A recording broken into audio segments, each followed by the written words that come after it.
Andy, welcome, man. I'm so happy to have you here in the show again. Thank you for having me. Well, I say show again, but we briefly just had you on for like a quick snippet on the little quick win on your last investment. Yes, sir. A little slap and tickle. And that one hasn't closed yet, right? No, not yet. We're closing on the 25th, hopefully. Okay, cool. Well, I wanted to get you in today because, man, you're a millennial, and we've known each other a long time, and I love your hustle, and I also love the way you do things. You have a very unique kind of strategy in the sense that, not strategy, but you kind of take advantage of the cards you were given. Like, your first year with us, you did almost 100 G's. We pulled your numbers, and you had a baby that year.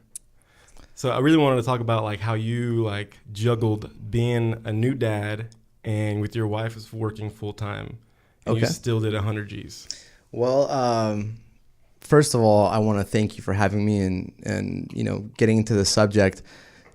Coming here was one of the things that I knew was going to make me grow because I was going to, in a sense, shadow a lot of the skills and methods that worked for you. And you taught me the ropes in a sense. You did.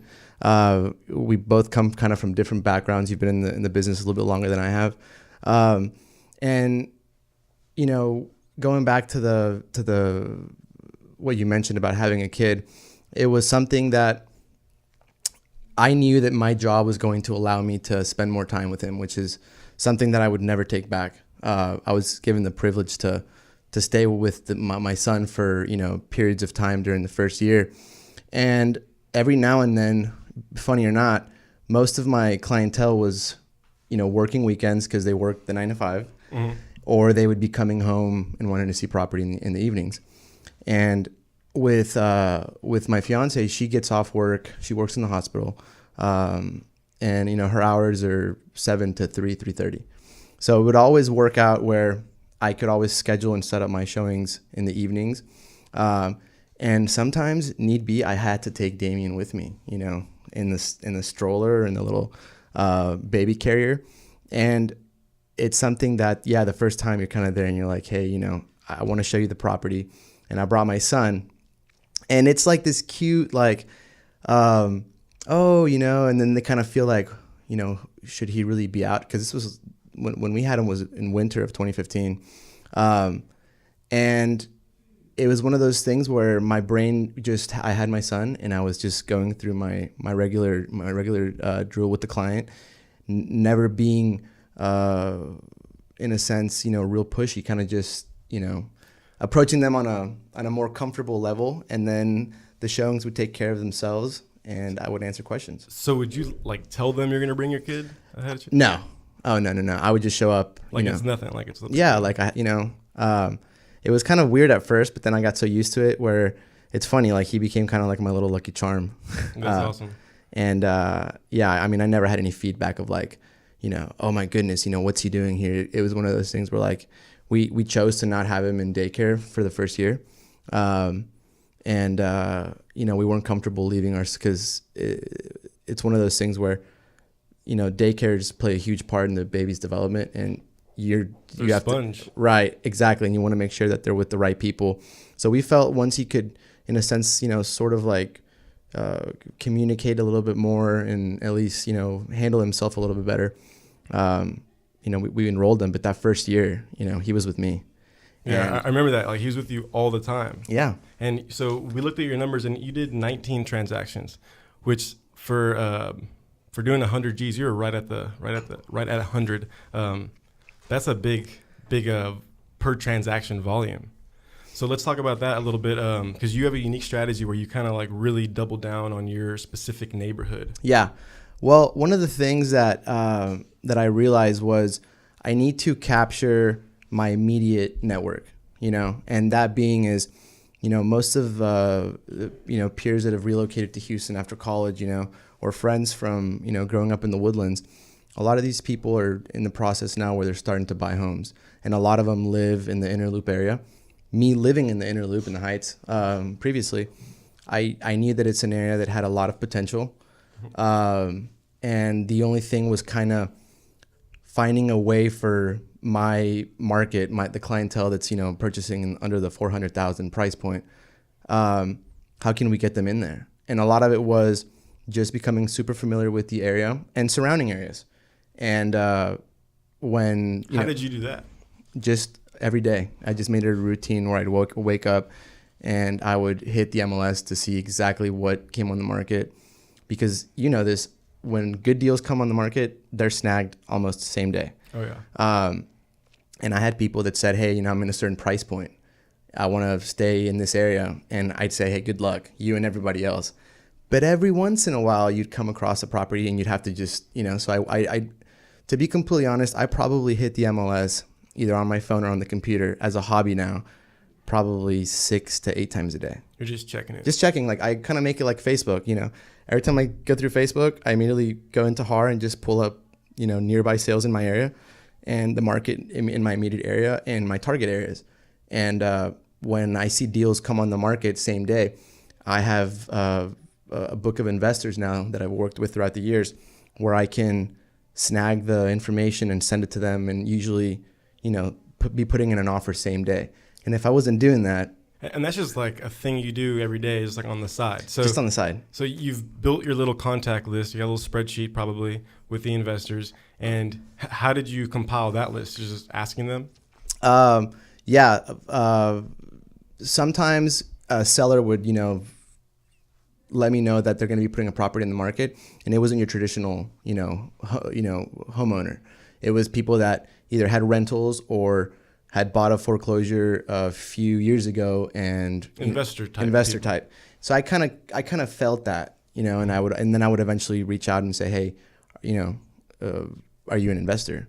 And it worked out. It worked out where these people were trusting me to sell property in, certain areas with a really high dollar price per square foot in the inner loop. And just because I became extremely active in the area and I just had the knowledge, I got my first chance and it went well. And then after that, it was like, okay, I have 6 properties, and I've picked up a few investors in Northside and in the Heights that, have multiple properties. I've worked with other agents in the past, and they just felt comfortable with me. And they're impressed by your... Yeah, you're quick. I would assume, yes. Speed is definitely key component to for like everything, that if anyone ever calls you or something, you're like... I'm always there. Well, you're quick to handle it and take advantage, or give them what they need. Yeah, I mean, noticed. You'll never really catch me outside of, office, my home office, or, even on vacation. I always have to, be prepared with my laptop just in case we have to draft an offer. And a lot of times with investors, when I know, some of these people are from Mexico City, and they're putting in offers sight unseen just based on like the numbers that I'm suggesting on. And I bet a lot of it has to do with the fact that they trust you. Yeah, definitely. So yeah, it's been a blessing so far with choosing my niche, and I want to grow. Yeah. I want to grow definitely into a more broad market. Well, so let's talk about your specific market. So let's go back a little bit even further. So Andy and I actually went to college together, UTSA, San Antonio, and then you majored in finance and real estate. Yeah, and then you stayed there, and you tell us a little bit about life after college. What happened? So life after college, shortly after graduating, I relocated back to Houston, and my dad had moved out of the Woodlands and had, moved to Lazy Brook, which is like not the Heights, but it's 610, and it's close to a really popular town. Right.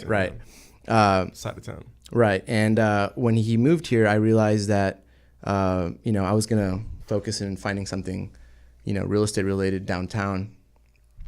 Long story short, I landed a job that as a field inspector, asset manager for a company that managed and serviced loans for investors.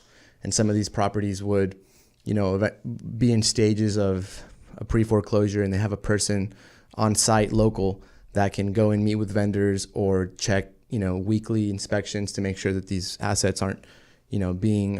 So when you say assets, you're talking about just houses? Houses. Just yeah. Houses. Okay. Yeah, list of houses. I mean, at one point I had over 100 properties throughout Texas, between Houston to Dallas to Austin to San Antonio, and I mean small towns outside of that. Mm-hmm. And it was just loans that these investors, were purchasing that Had acquired.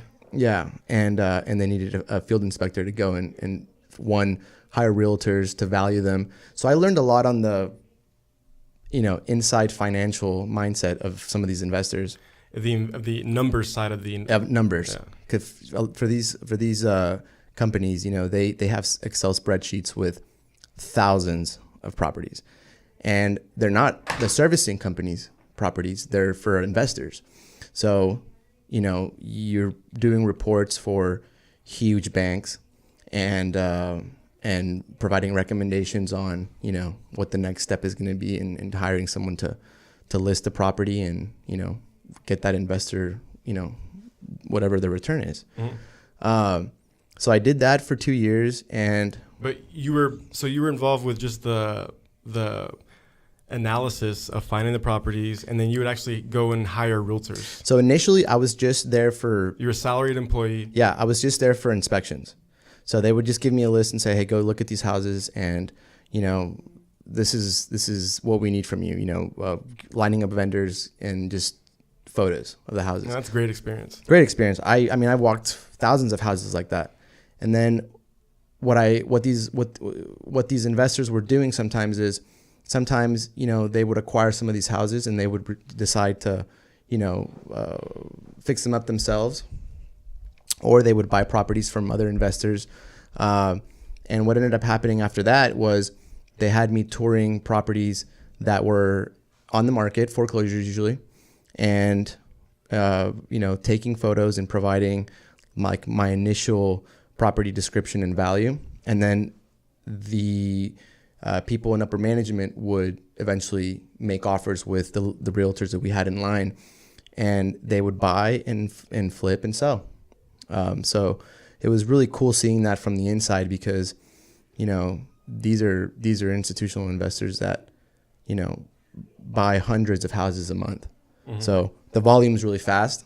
They're not buying, $500,000. So some are, because there's foreclosures everywhere. Yeah. But the majority of the bread and butter was, probably I'd say safely under, 150,000. Bread and butter price range. Bread and butter. Yep. So you did that for a couple of years, and that really gave you the experience. And then what happened for you to?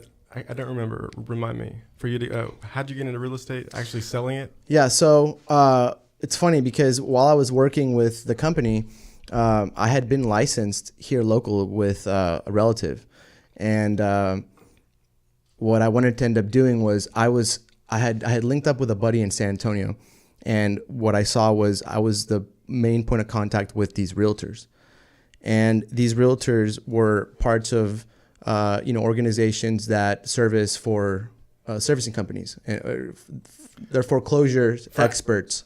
Asset management companies that own residential right. properties. So they join and they do a background check, and they join these networks, and then these networks will sometimes use them as vendors for their clients, which might be a big bank that's disposing of an institutional investor, like huge company investor. Yeah.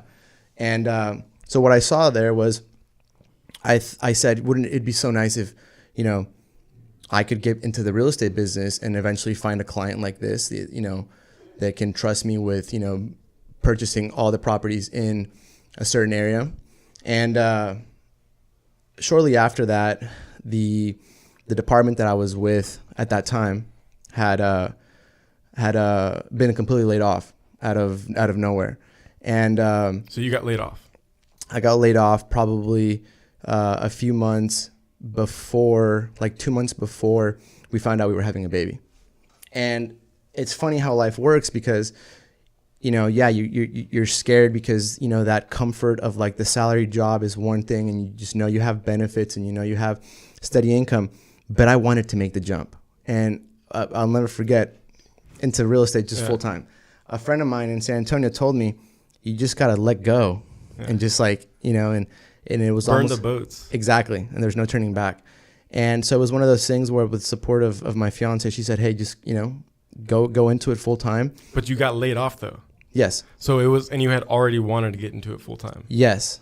So it's crazy how life works. It is. It's almost like it was meant to be without me even, you know, you got lucky. I got really lucky because I was forced into a position where I would never go back now.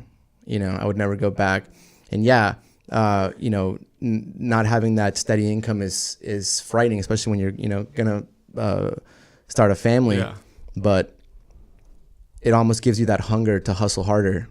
And the opportunity, you know, you have no limit.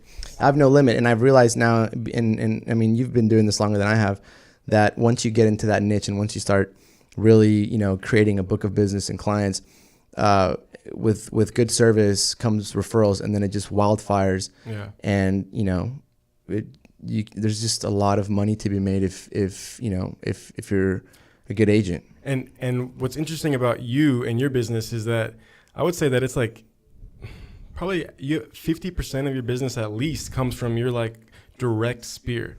Definitely. Like you actually, like a lot of realtors like want to close their friends and family and like, oh, I'm going to sell all my friends a house, and then none of them actually buy a house from you. Yeah. You know, but you actually pulled it off.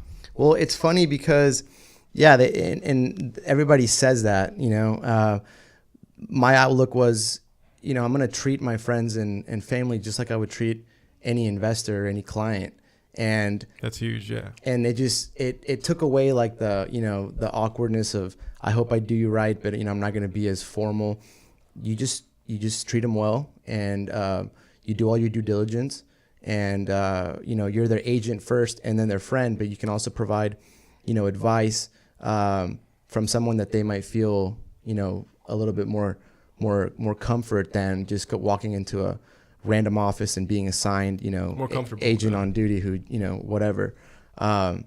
So I just looked at it like that, and I rolled with it, and it's worked well so far. Most of my, like you said, most of my business is all referral based. I do. And repeat based. Repeat. You have a lot of repeats, which is a good sign. Yeah, thank you. I do, you know, very little to almost no actual marketing of myself.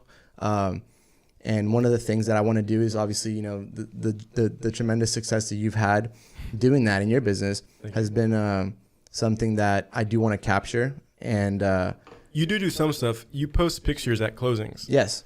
And I feel like that, yes, they all go, like, every time you do that, you have a lot of likes and shares and all that stuff, and comments. Yeah, you know, some people that I've talked to are like, don't you think it's kind of like, you know, a bit tacky of doing that? I'm like, I'm happy for my clients. One, I keep a photo album of all my clients, and, you know, my goal is to eventually have all of them printed as a collage for myself, you know? So it's just like keeping something on the side as a hobby, and the fact that it's constantly reminding, you know, people that I'm in the business.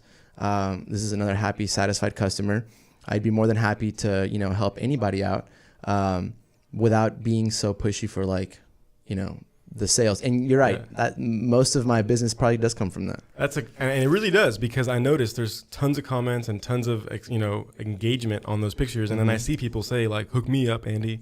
Yeah. Or like, find me a house. And then we do. And then you actually do. So so don't discount that. That's good.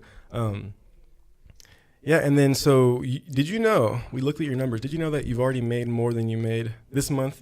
This year, you've made more than you made last year. I did not know. Yeah. I haven't been keeping exact track of my. Yeah, I think you're about $15,000 over.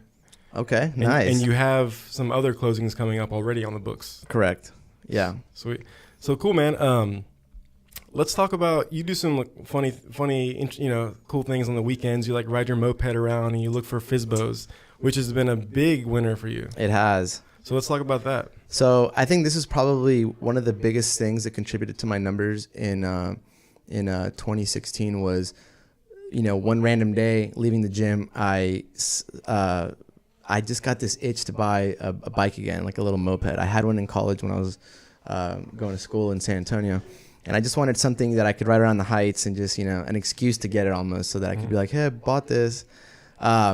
And I found this little moped that this lady had moved from California.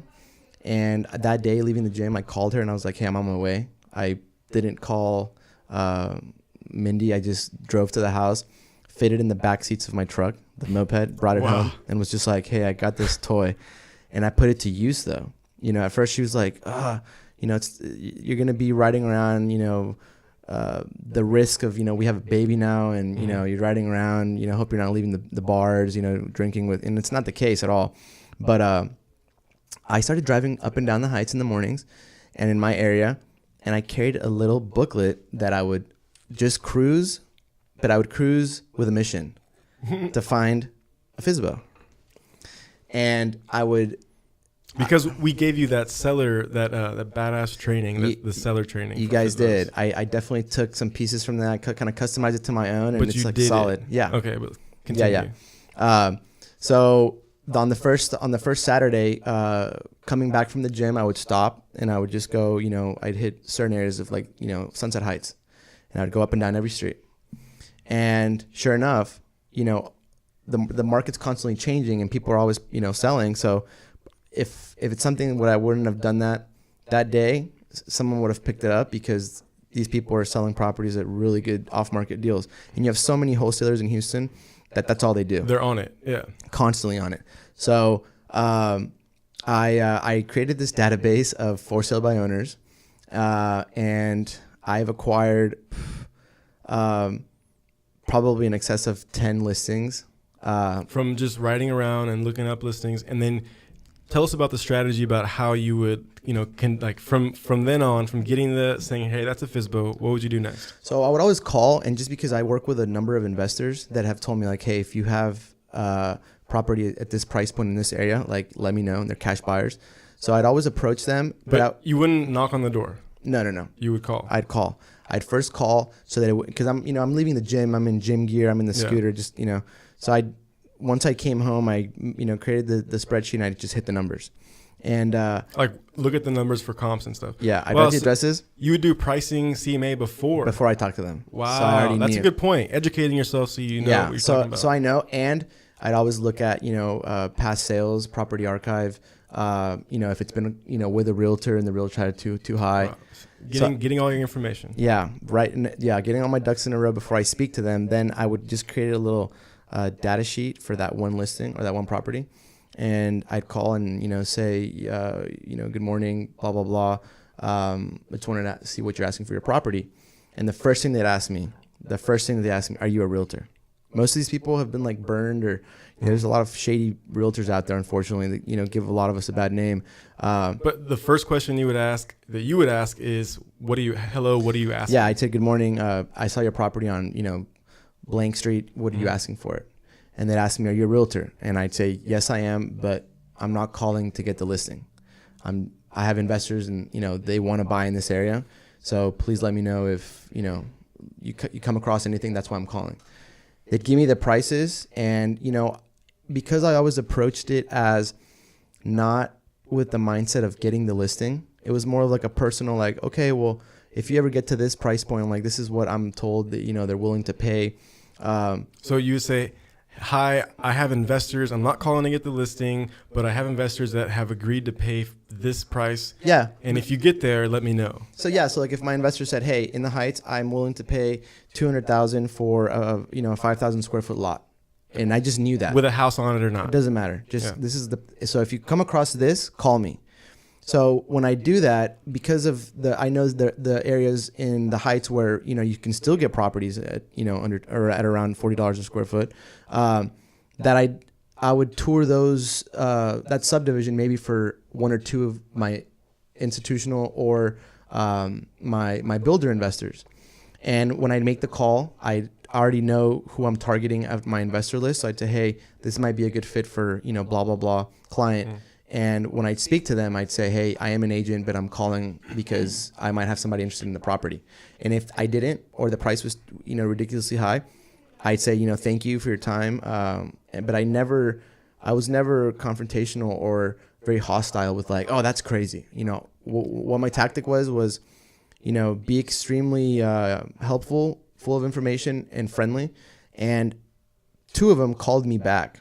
I didn't even establish contact the first time. I left a voicemail, and then they called me back, and they were like, we're not going to use a realtor to sell the house. This is one investor that I sold 3 lots in Midtown. And he just, they just didn't have, I guess, a good experience with the past agent. So it was an investor-owned property, and he was doing it for sell by owner. Correct. Yeah. And so that worked for me. And, in 2016, I landed 2 clients that had multiple properties, and all of them were investment scenarios where it was either, a tear down or a property that was, fit for building in the loop, whether it's North Side, Heights, or, Midtown area. And all from a little scooter. The scooter paid itself. Those clients paid that scooter off probably like 20 full. Yeah. So that's so awesome. And now one of my buddies is out there cruising on it. That's funny, man. So that was your lead gen. It was. So it's funny because people and I love that strategy because, I hate cold calling. We never really talk cold calling. There's a lot of people who wreck it, who kill it with cold calling. That's cool. But you took that same time, and you just did it a different way, and you drove around the FSBOs, and you were quick on it. You were helpful, and but tell us a little bit more about how you got. So some of them said what would happen, because you did get some listings from them. Yeah. Well, they all became listings. They eventually became listings. They all became listings. Yeah. How did that happen? Well, because it comes a point in a FSBO's life when he realizes that they might not have the correct data on sold comparables to be at market, so they just have these crazy numbers, or they look at Zillow. So what did you do or say to get them to that aha moment? I gave them a realistic price, that what I thought was worth. Because one of the first things they asked me is, I had one guy that he got his values from online, like Zillow. From online. Like the Zestimates. Yeah. And, it's horrible because these people or they look at the county tax. It's false hope. Yeah. Usually. And, in the loop, usually your property value is higher than, what the tax has it at, just because market in the loop is, real active, real hot right now. There's some lag on the tax assessments versus the market. Yeah. Right. And you want to have that, as an owner, you want to have the least tax liability. But whenever we spoke, I said, there's just no way, I'd love to, to do business with you, but, I'd inform them. I wouldn't say. So if they wanted to list with you. No, this is before that. Okay. When they would say, well, what do you think it's worth? And I'd say, if you don't mind me asking, how long have you been trying to sell the house? And they'd be like, a year. But some of this thing is something where there's absolutely zero online exposure. And they might have a for sale by owner sign that they wrote with a Sharpie where the numbers are barely legible, and the weeds are overgrown. So people don't even know. It was one of those scenarios where I had to get off the scooter and, walk up on the sidewalk, and I was like. And you got it. And you made money from it. I did. Oh yeah. Hell yeah, I did. It ended up turning out that, when I gave him my value and I educated him on what the neighbor sold for recently, he didn't like the information at first. And I said, sir, I'm extremely open, transparent. You might not like what I have to say, but I'm being honest with what I think it's worth. And, about a week later, I got a call, and he wanted to meet, and we met at a Starbucks, and he showed up to the appointment. I went to go meet the guy, and he showed up to the appointment, and he had asked me to prepare the listing agreement, and he just gave me a sandwich bag, plastic bag of 10 keys. And he gave them to me, and I go, are these the keys? And he goes, oh yeah, I have 2 more properties in Midtown. He's like, we'll talk about those once you sell this one.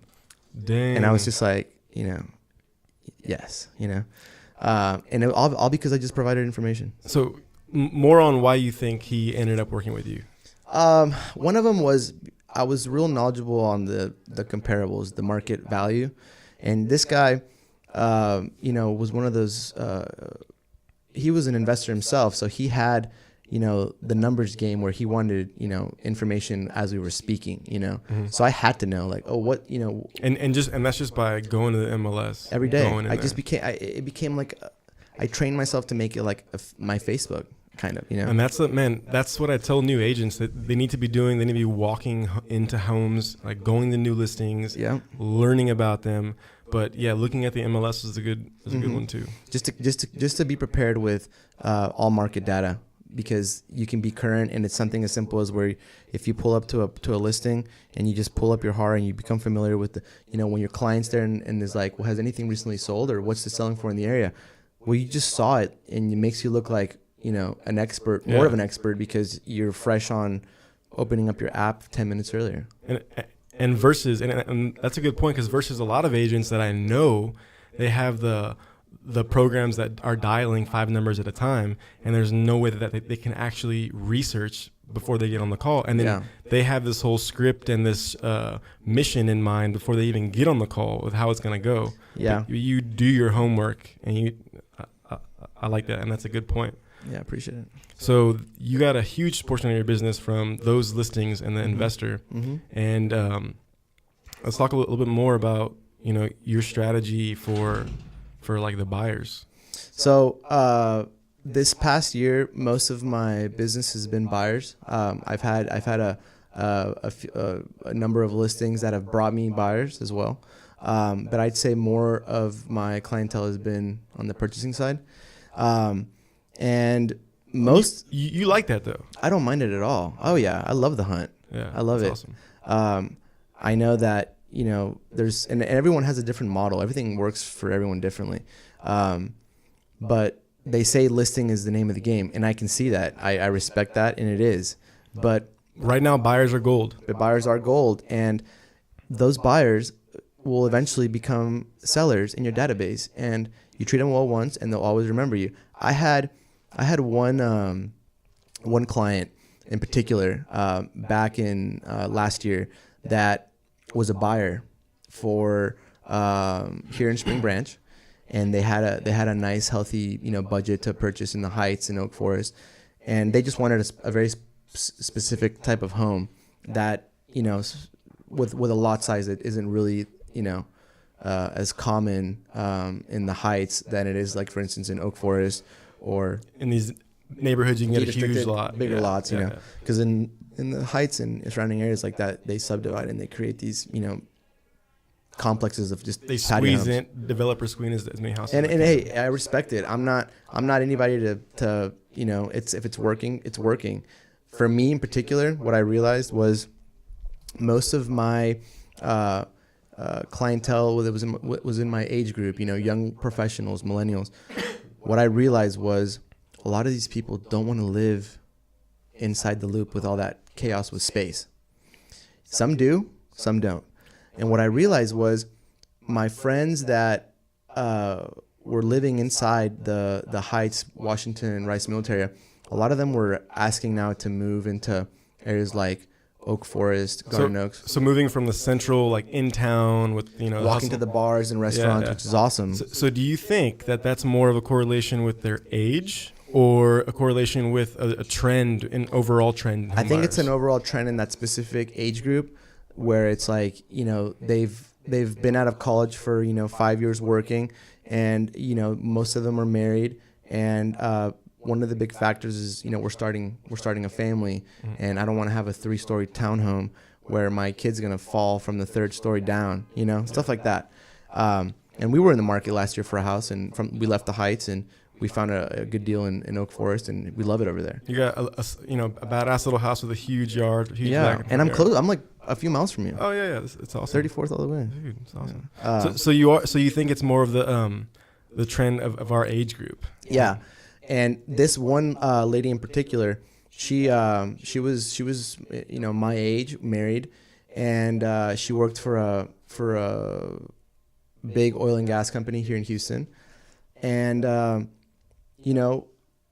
must have showed this couple, I don't know, a dozen properties, and they eventually became real comfortable with me. And after closing, I was just receiving referral after referral after referral after referral from this one lady.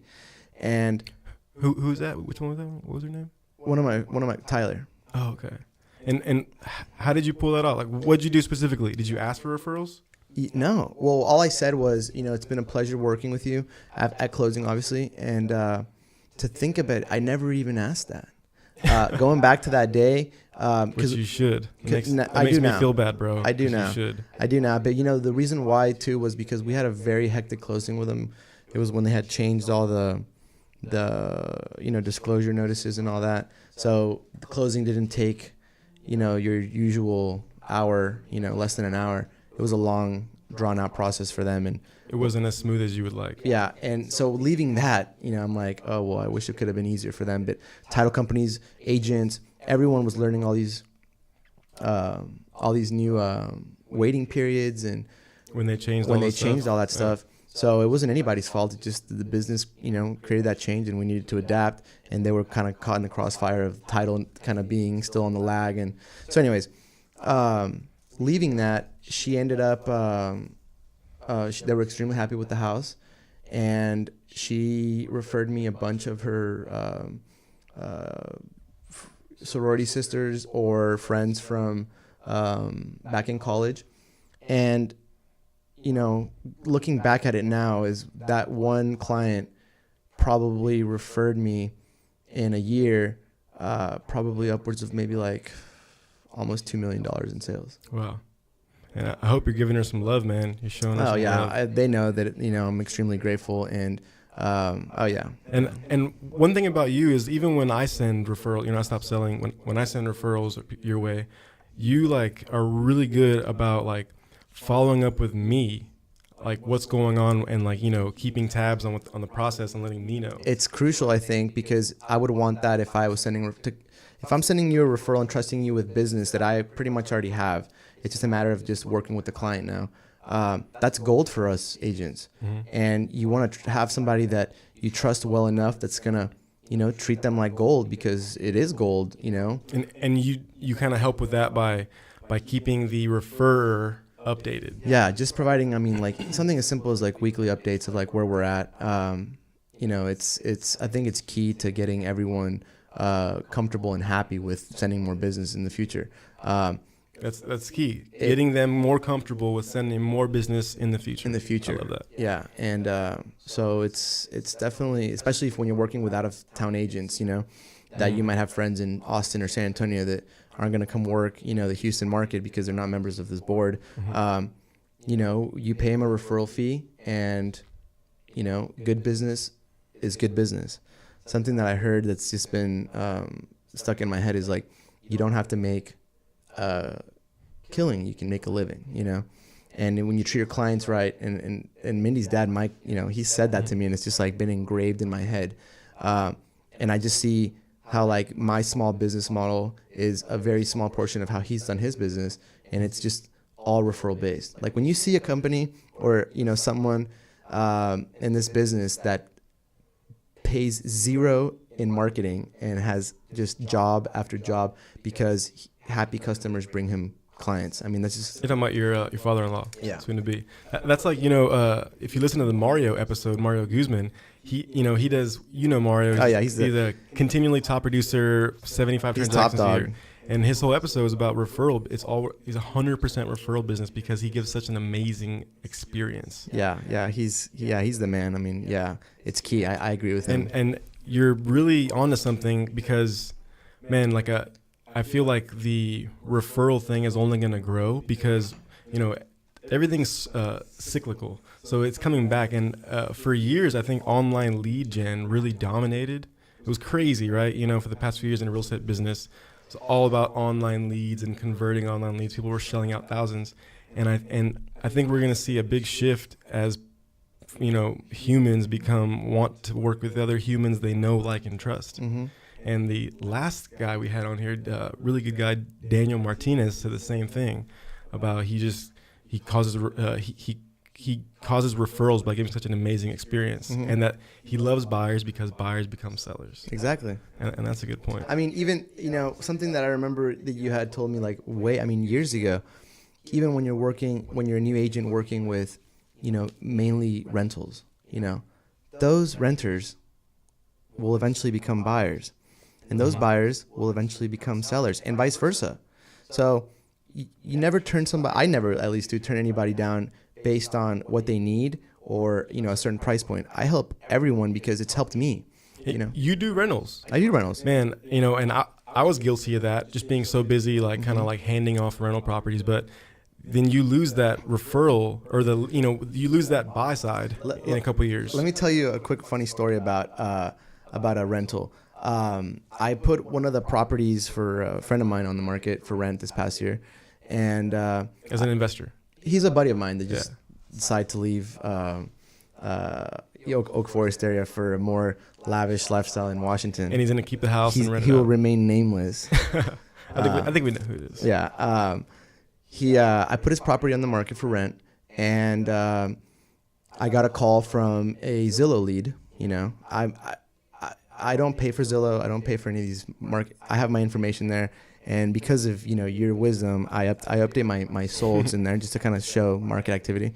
I got a lead from Zillow, and the lady was a teacher, and her boyfriend were relocating from like Galleria area, wanted to move towards the Heights, Oak Forest.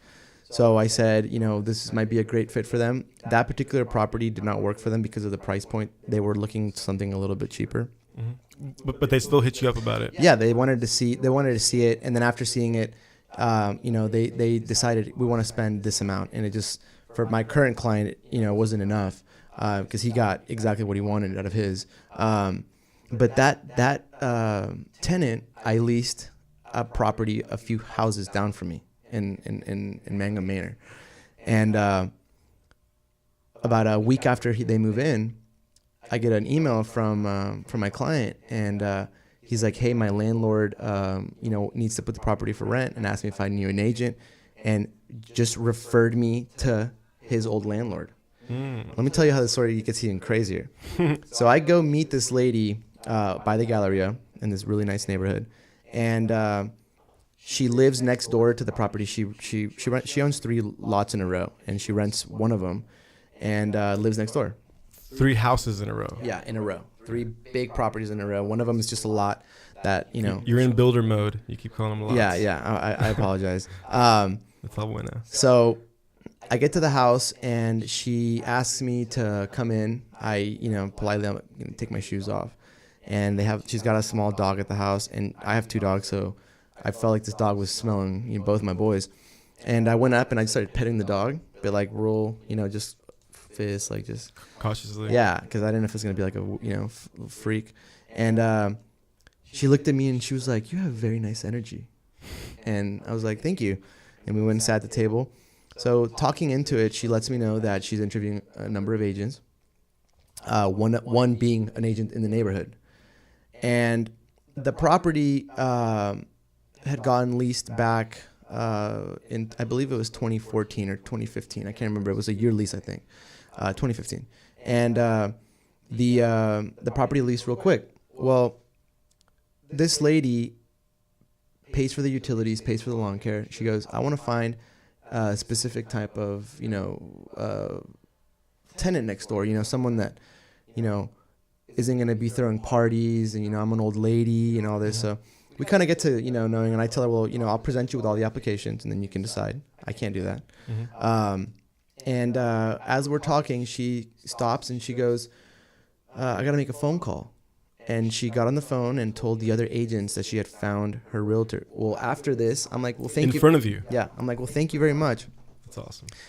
I find out that, the lady has multiple properties and is a potential investor for, what I want to do with building in the Heights. All from taking your friend's rental property and then leasing that lead to another property, and then having that lady refer me to her landlord, then leasing the landlord's house. And now the landlord, when she told me this, she goes, "I'm not looking for an agent to lease my house. I'm looking for an agent to handle all my real estate needs." Wow. And I was just like, and we got to talking. Yeah, it literally. And yeah, sometimes, I might have been there for an hour chatting, just getting to know the client.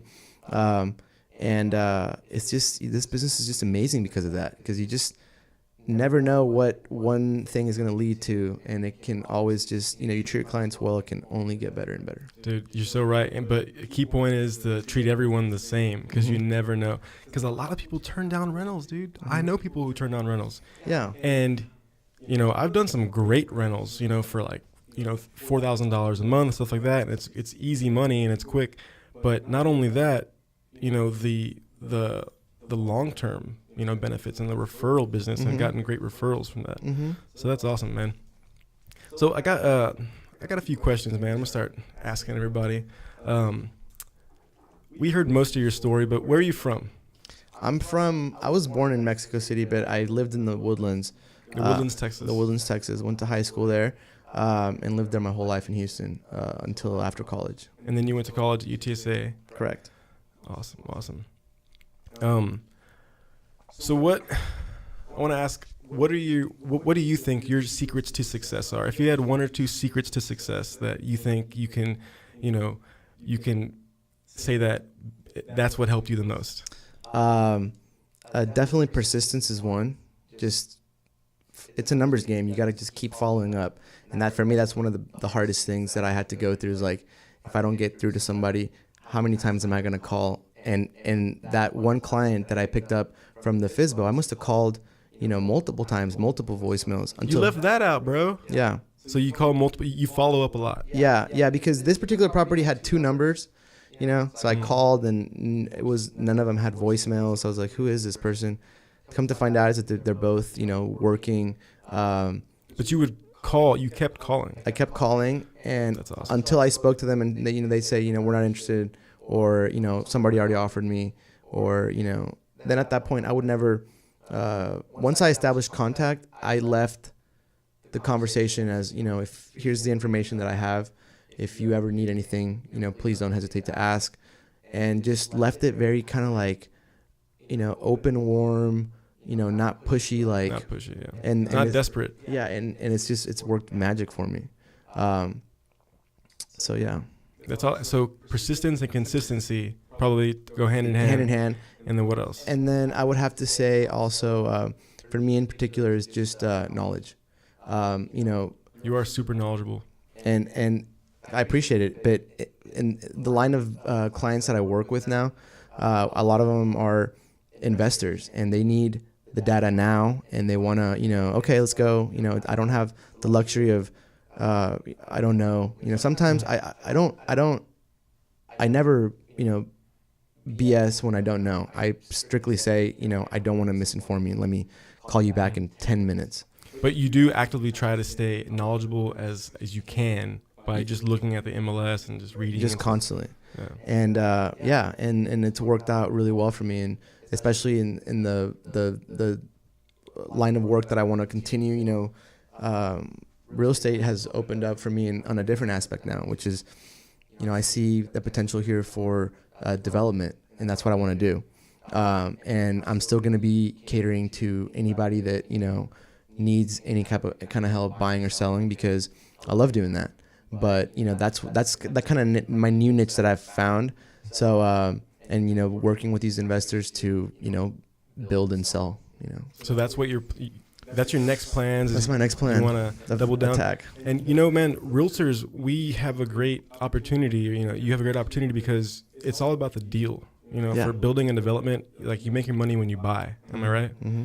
So and we are the first point of contact. So it makes sense, and for you to know that stuff, then it makes it easier. Yeah, and I think without the missing link that I keep saying, which is finding yourself a trustworthy partner, contractor, or builder, is key in this line of work that I want to jump into, because you can have all the market knowledge, you can have all the data, you can even get a good price on the lot, but there's so many costs and fees associated with new construction, which this one turnaround, Mike comes from the Valley, and he builds beautiful. Your father-in-law. My father-in-law. With your most recent right. investment property. Yeah. His company down there is Michael Custom Homes, but he builds, beautiful single-family custom homes.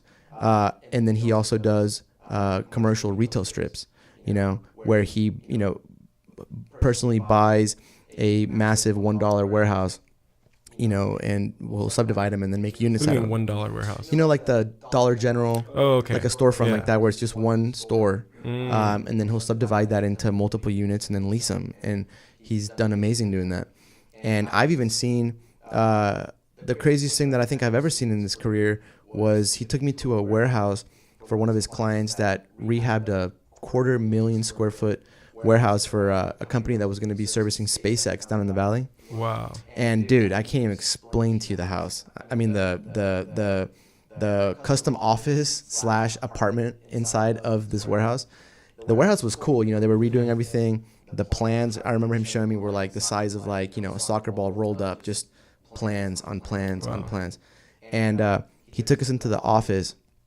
And for anyone that's ever seen like, you know, Men in Black, when they come out of the elevator and it's just all glass, you know, it was all glass.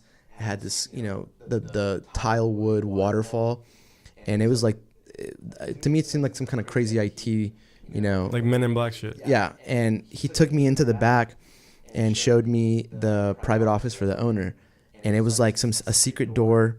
And you went in there and the guy had a studio, an apartment studio, and his garage open on tile, like on porcelain tile, where he could come in and park his, you know, sick ride. Bat surpassed style. Straight up in his office. Wow. And you would never even know there because it was like in some, you know, secret pathway back there. Sick. So when I knew that he could do some mass stuff in Houston, and so you knew somebody that could do construction, and you kind of like, you know, partnered with him, brought him over. Yeah. And now it's branching off into a lot of great things. Yeah, I mean, he built his first home in Houston. Here in Houston in the Heights. I was a part of it from start to finish. We're about to close on it, and you know, he's opened up a whole new hunger in me in the real estate market here, because there is a lot of potential. It's hard work, but you know, a lot of people have been making a lot of money building here.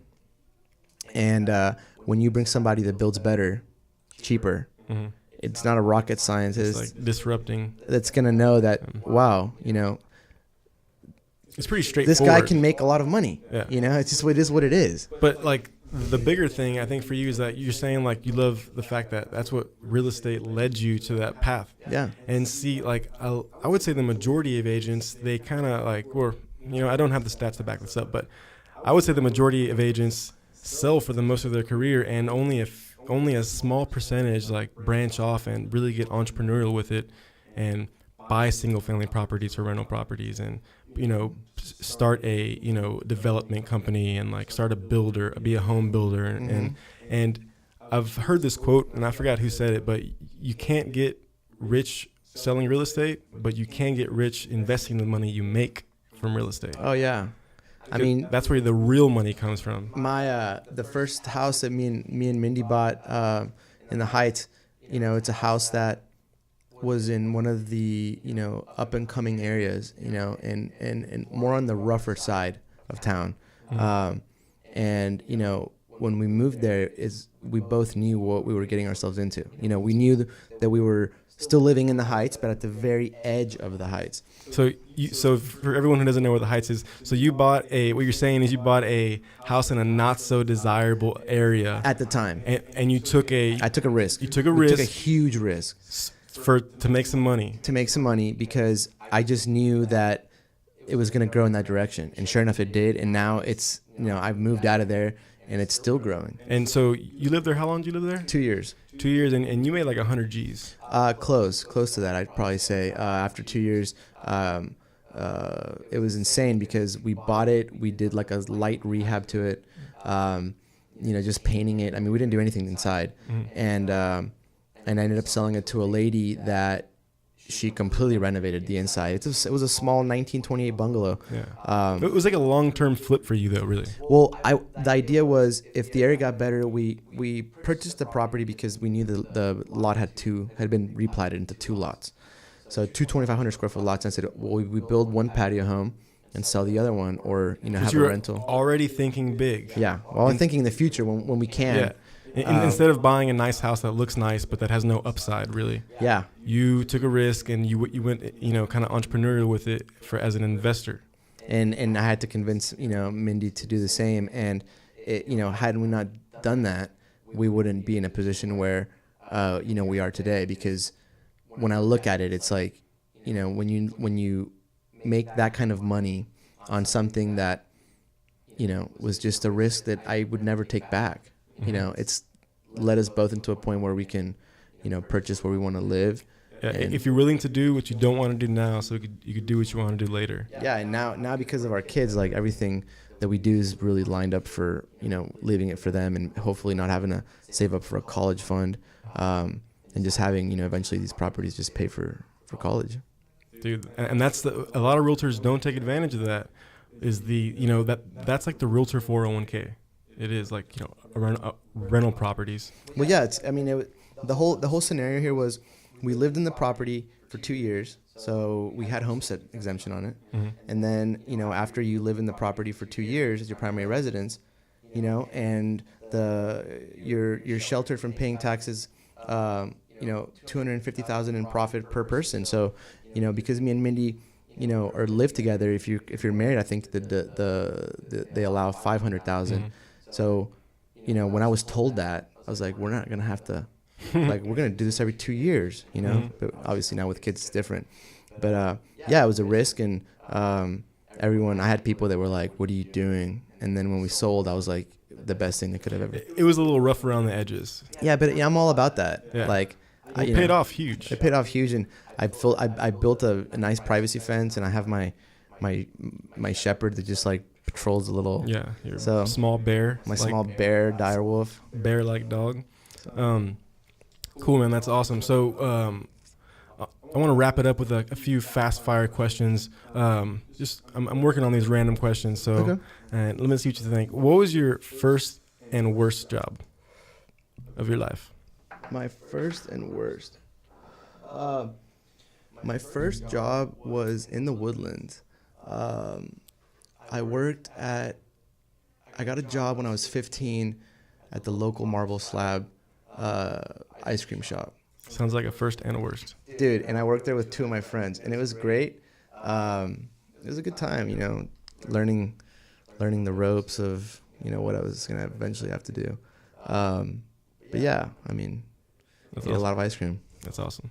So, okay, do you have anything to say to a new agent that is wanting to get into real estate or just going to get into real estate?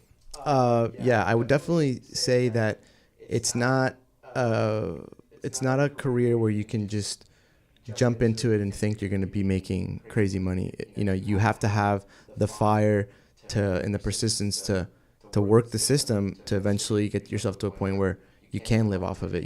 There's a lot of people that get into the business and they think it's going to be quick money, and they might have a relative or a friend that's going to be buying. But if you're not constantly generating business or finding a way to create business, then you're going to have a hard road ahead of you. But if you have that hunger, there's a lot of business. There's a lot of, I hate to say it, but I feel like there's a lot of really bad agents out there that do a lot of business.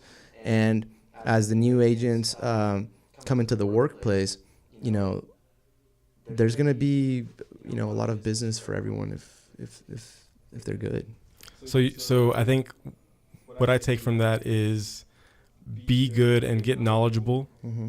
And have the persistence to just keep at it, because you're going to have months where you don't make any money, but just know that every happy client is going to, refer you, and then eventually you'll create a book of business, but it takes time to create that. And lead gen, you said if you're not constantly generating business. Because maybe not everybody has the funds to go and, sign up with these companies to go generate through Zillow. Which are cold leads, dude. Yeah. But like your lead gen, for example, was driving around your neighborhood. And driving around the area that you wanted to work in. Yeah, and let me tell you, having done that, was when I was showing one of my best friends a property here in Northside.